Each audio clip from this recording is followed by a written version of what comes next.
In 2003, Cristiano Ronaldo arrived at Manchester United as a classic touchline-hugging winger. His game was defined by isolation, looking defenders in the eye and attempting to beat them with raw acceleration. From an analytical perspective, this early version of the Portuguese international was highly inefficient. He frequently over-dribbled into blind alleys and delayed the team's transition with flashy stepovers that often lacked a precise final ball. This playstyle carries a biological expiration date. Relying on 40-yard sprints down the flank and high-volume running is only possible while an athlete is in their physical prime. It cannot survive the natural aging process. Brazilian legend Ronaldo Nazário provides a cautionary contrast. While he possessed undeniable natural talent, his reliance on pure physical flair meant when injuries and age slowed his pace, his peak output declined rapidly. To avoid a similar early decline, Ronaldo began a systematic transition. He traded his identity as a flashy wide man for a more disciplined role, favoring collective efficiency over individual showmanship. This shift was formalized under managers like Jose Mourinho and Carlo Ancelotti. They moved Ronaldo off the wide flanks and positioned him centrally, transforming him into a predatory presence inside the penalty area. He adopted a new tactical directive: minimize touches. He stopped dropping deep to collect possession and ceased trying to beat fullbacks one-on-one, focusing instead on his movement inside the 18-yard box. The data from his peak years reveals the result. Out of 32 goals scored from open play in a single season, 20 were the result of a first-time, zero-touch finish. He mastered the blindside run, waiting for playmakers to manipulate the ball while he ghosted into the defender's visual dead zone. By the time the cross arrived, he had already secured a yard of space for a ruthless finish. Removing one-on-one dribbles from his game mathematically increased his goal output while preserving his physical energy for high-yield moments in the final third. To maintain dominance in a crowded penalty box without sprinting, Ronaldo had to own the vertical space above the defenders.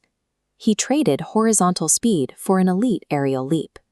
His training shifted toward extreme plyometrics and explosive core strength.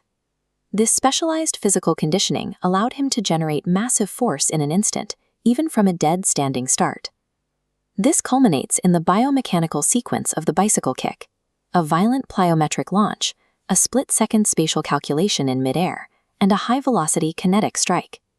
The bicycle kick functions as a practical tool for spatial dominance, allowing him to strike the ball at an elevation and angle that bypasses the reach of every surrounding defender. This mastery of vertical physics made his role as a central predator nearly impossible to mark, as he could simply outleap the center backs tasked with stopping him. His pursuit of efficiency also turned static set pieces into exercises in applied physics. He began treating free kicks as predictable equations rather than shots of luck. His 2018 World Cup free kick against Spain serves as the benchmark for this mechanical targeting. From 22 meters out, he had to account for both the height of the wall and the keeper's reach. This involves the Magnus effect.